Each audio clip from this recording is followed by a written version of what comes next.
Yo quería decir primero, el tipo de agricultores con los que trabajamos, lamentablemente están vinculados a los últimos quintiles, es decir, en la pobreza y en la pobreza extrema.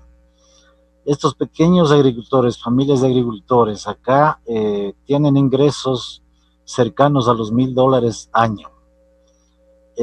También son familias que tienen, por tanto, deficiente acceso a bienes y servicios, deficiente acceso a la educación, a la salud y paradójicamente deficiente acceso a la alimentación desde la incursión de la alimentación industrializada que vía publicidad nos llevó a consumir los elaborados industrializados y dejamos de la práctica del consumo de nuestras propias producciones.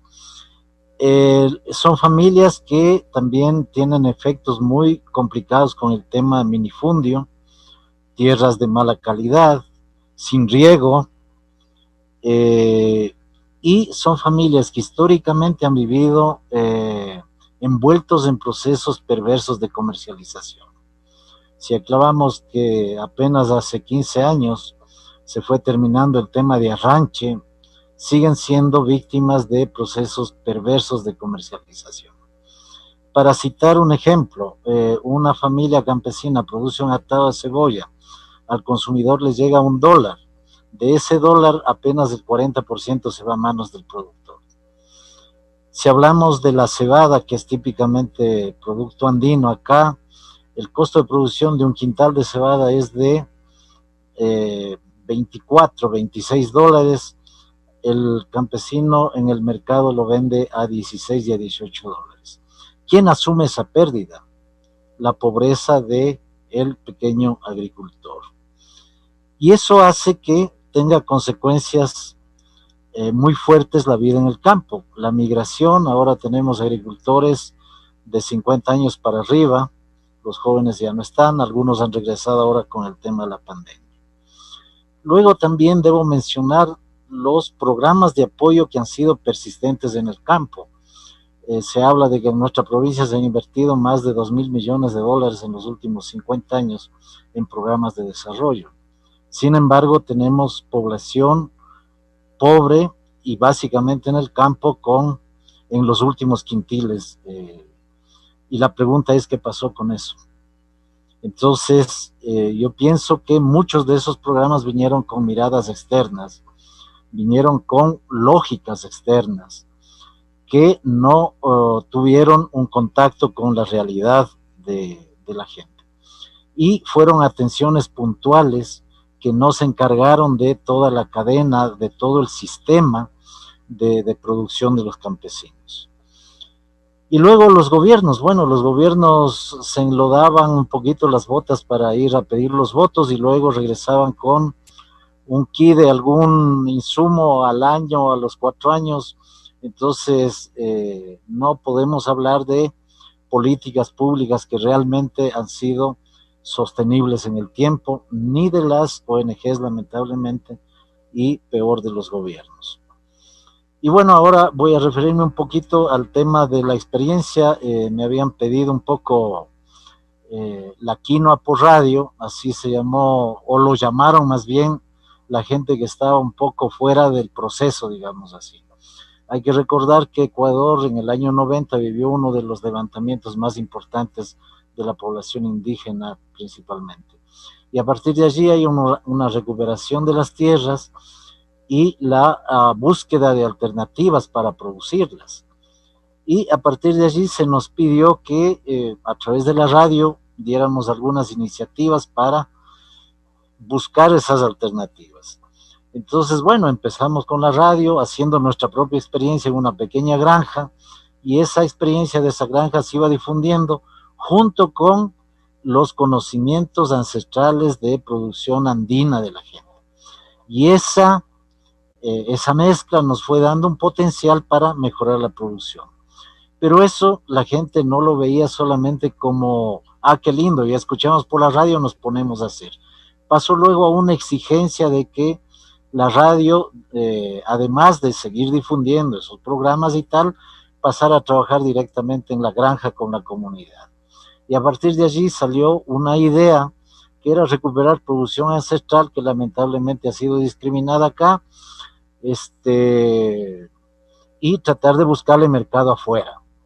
Y entonces se combinó eso y se hizo el tema de quinoa por radio.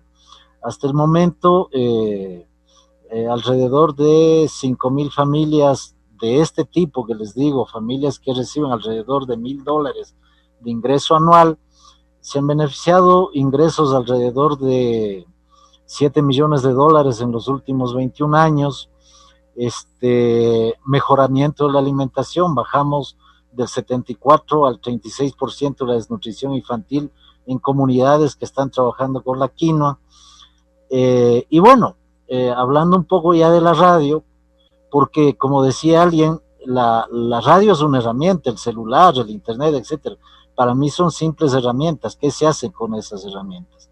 Entonces la radio, al ser una radio comunitaria, está cercana a la gente, utiliza un lenguaje apropiado, el idioma, y eso hace que se produzca el entendimiento, porque pueden haber maravillosos programas de capacitación por radio, por internet y tal, hechos por técnicos que lamentablemente están sentados en un escritorio frío, y que no llega, y que la gente no le interesa o no entiende, porque acordémonos que son gente que ha sufrido malnutrición durante años, y eso también tiene dificultades con entender ciertas cosas, mal acceso a educación, etcétera.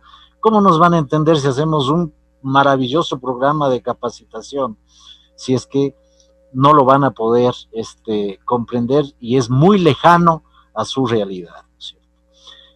Y hace 10 años intentamos hacer una complementación con la radio, y a través de varios esfuerzos pusimos una red de telecentros, 50 telecentros comunitarios con acceso a internet y tal. Y cuando estábamos enamorándonos de la tecnología, digo enamorándonos porque nosotros somos la misma gente que está en el campo, y me hablo incluso de viejitos analfabetos que por ahí se entraban al telecentro y empezaban a manejar la computadora y aprender algo. Se acabó el financiamiento, el gobierno y la entidad ya no nos dio más, se levantaron los telecentros y se acabó la ilusión. Entonces, justo para decir cómo es el tema del acceso, ¿no? Ahora mismo, hace 3 meses en el Ecuador, casi se cierran 750 infocentros que estaban ubicados en las parroquias rurales. Entonces, eso hace mucho más difícil el acceso de la población, quintil pobre, quintil de la más alta pobreza, cómo accede a esos servicios, ¿no es cierto? Entonces, estos medios, sea la radio, sean estos otros medios que han ido apareciendo ahora, yo creo que básicamente tienen que ser herramientas cercanas a la gente, tienen que utilizar lenguajes cotidianos de la gente, en lo posible idiomas propios de la gente. Y ahí comparto con Lilian, compartir conocimientos, no imponer conocimientos, intercambio de conocimientos. Tiene que haber capacitación técnica, pero apropiada a la gente. Ahora sabemos que la mano de obra en el sector rural es bastante baja, y no solo se necesitan tecnologías de comunicación, se necesitan desarrollar tecnologías para la producción, que enamore a los jóvenes a regresar al campo, ¿no es cierto? Ya, porque la gente ahora no regresa a cargarse un asadón, pero si tiene un pequeño motocultor probablemente le enamora, pero eso tiene que ir agrupado a políticas públicas que incentiven el trabajo en el campo.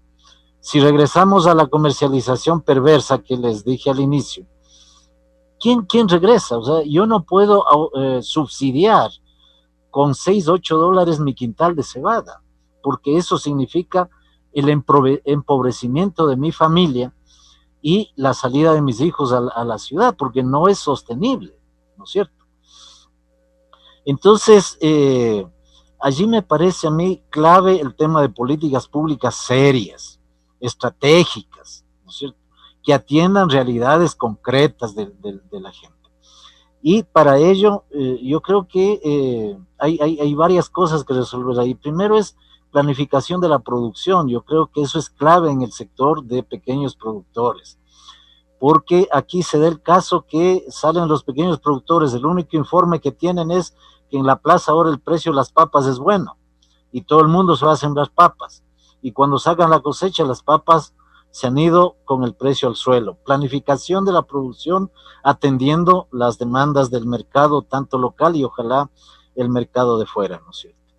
¿Qué otras cosas en política pública? Coordinación de las diferentes entidades que intervienen en el campo. Cada uno va al campo, va al ministerio tal, va a la ONG tal, va tal, y todo el mundo hace lo que según su buen entender se debe hacer en el campo. Y la gente está ahí hecho sándwich, porque me llega la oferta del ministerio tal, me llega la otra, tomo esta, tomo la otra, pero ninguna tiene un horizonte claro de hacia dónde va la política de la agricultura familiar, la agricultura campesina, ¿no es cierto? El otro tema es que tienen que fijarse precios de sustentación. En mi país se fijan precios de sustentación para el banano, para el cacao, que son productos de exportación. ¿Por qué no se fijan precios de sustentación para los productos de consumo nacional, la zanahoria, la selga, las papas, la cebolla, etcétera? ¿Por qué esos precios siempre tienen que ser bajos y subsidiados por los pobres? El otro tema de política pública para mí es crear sistemas de comercialización o controlar los existentes para que allí no se generen las riquezas que se están generando en esos ámbitos. Y yo pienso que seriamente los gobiernos deberían pensar en políticas de subsidio a la agricultura de pequeños productores, medianos productores. Si vemos Europa, si vemos Estados Unidos, si vemos cómo se alienta la producción agrícola, la producción ganadera, etcétera. Aquí, ¿por qué tenemos que dejarles abandonados a los productores pequeños, medianos, que son los que dan de comer a la gran población ahora mismo en la pandemia? ¿Quiénes no se han movido? Y a quienes ni siquiera les ha llegado una prueba de COVID, pero ellos han estado trabajando normalmente día y noche, y ustedes ven ahora en las calles de las ciudades, en los supermercados, etcétera, están las acelgas, están los nabos, están todos los productos que vienen del campo, que siguen pagándose mal, que siguen pagándose injustamente, que no se cubren los costos de producción. Entonces, allí se necesita claramente una decisión de los gobiernos para meterle un subsidio claro a la producción campesina de pequeños productores y meterle inversión a la coordinación de muchas entidades que precisamente resuelvan los problemas que en este foro se han mencionado, ¿no? Falta de tecnología, falta de acceso, falta de los dólares para tener un saldo en el teléfono, etcétera, etcétera. ¿Cómo se hace una política coordinada pública para atender estas grandes necesidades